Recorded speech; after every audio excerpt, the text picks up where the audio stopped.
Ein Tag in München. Es ist ein sonniger Samstagmorgen in München. Thomas, Anna und Jens haben beschlossen, die Stadt zu erkunden. Sie treffen sich am Marienplatz, dem Herzen der Stadt. Guten Morgen, Anna. Guten Morgen, Jens. Schön, euch zu sehen. Guten Morgen, Thomas. Ich freue mich auf heute. München hat so viel zu bieten. Ja, ich bin auch gespannt. Wo fangen wir an? Wie wäre es, wenn wir zuerst das neue Rathaus besichtigen? Von dort aus können wir die Aussicht auf die Stadt genießen. Das klingt gut. Ich habe gehört, der Glockenspiel ist auch sehr schön. Die drei Freunde gehen zum neuen Rathaus und bewundern die beeindruckende gotische Architektur. Sie warten, bis das Glockenspiel beginnt. Wow, das Glockenspiel ist wirklich beeindruckend. So viele Figuren und die Musik ist wunderschön. Ja, es ist eines der bekanntesten Wahrzeichen von München. Nach dem Glockenspiel entscheiden sie, durch den Viktualienmarkt zu schlendern. Anna, hier gibt es so viele leckere Sachen. Schaut euch diese frischen Früchte an.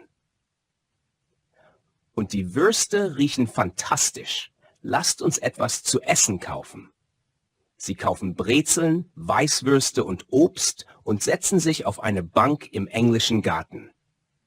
Der englische Garten ist so groß, man könnte hier den ganzen Tag verbringen.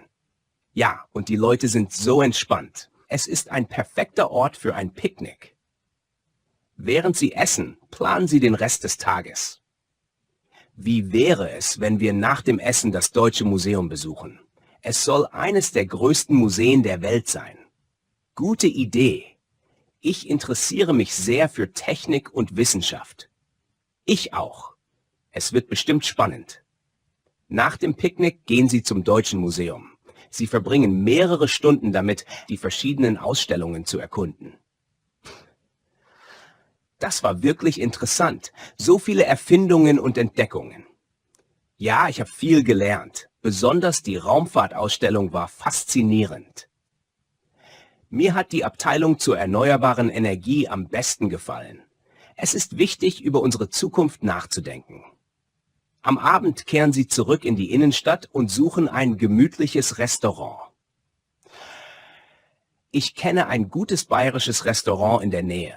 Habt ihr Lust auf ein traditionelles Abendessen? Anna, ja, das klingt perfekt. Ich liebe bayerisches Essen. Ich auch. Lass uns hingehen. Sie genießen ein leckeres Abendessen mit Schweinshaxe, Knödeln und Krautsalat. Das Essen ist so gut. München ist wirklich eine tolle Stadt. Ja, und es gibt noch so viel mehr zu entdecken. Wir sollten bald wiederkommen. Definitiv. Danke für den schönen Tag, Thomas und Anna. Ja, danke euch beiden. Es war ein unvergesslicher Tag. Die drei Freunde verabschieden sich und gehen glücklich nach Hause, mit vielen schönen Erinnerungen an ihren Tag in München.